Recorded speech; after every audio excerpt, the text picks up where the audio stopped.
c'est nos bureaux, c'est notre petite pépinière française. Donc on est 3 entreprises ici à travailler, et puis voilà, on a une vue magnifique sur tout Pékin derrière. Sur quelle idée vous vous êtes lancé, vous, ici en Chine? Je me suis lancé sur la lutte contre les effets de la pollution. L'idée, c'est qu'à Pékin, la pollution est très forte, pollution de l'air, pollution de l'eau, pollution des aliments. Et donc il y a beaucoup de choses à faire pour qu'on puisse vivre ici malgré ça. Donc on essaie de trouver des solutions qui permettent de vivre à peu près correctement en Chine, sans être trop impacté par la pollution. C'est vraiment un sujet tabou aujourd'hui ici?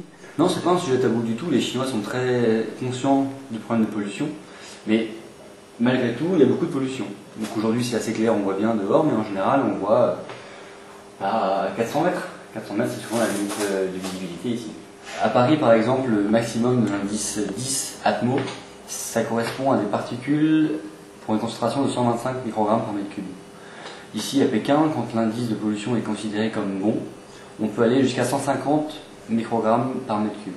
Ça veut dire qu'ici, on dit qu'il fait à peu près beau, on dit qu'on peut courir dehors, là où à Paris, on serait calfeutré à la maison. Est-ce que vous comprenez que des équipes étrangères, des délégations comme la délégation australienne, mais aussi des athlètes marathoniens comme Haile Gebrselassie, décident de ne pas venir de peur d'avoir de l'asthme ou d'avoir des crises comme ça sur la santé au niveau des poumons?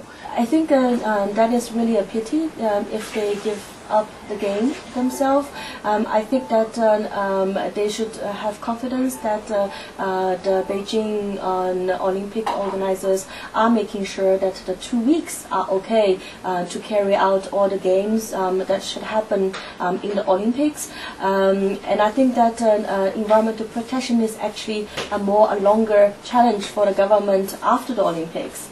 Bah voilà, donc depuis quelques temps on vend ces masques. Donc ça c'est des masques qui sont faits en Angleterre en fait, qui permettent de protéger de la pollution quand on est dans la rue, en vélo, en moto ou même à pied. Est-ce qu'on pourrait voir des athlètes, des sportifs arborer ce masque au mois d'août?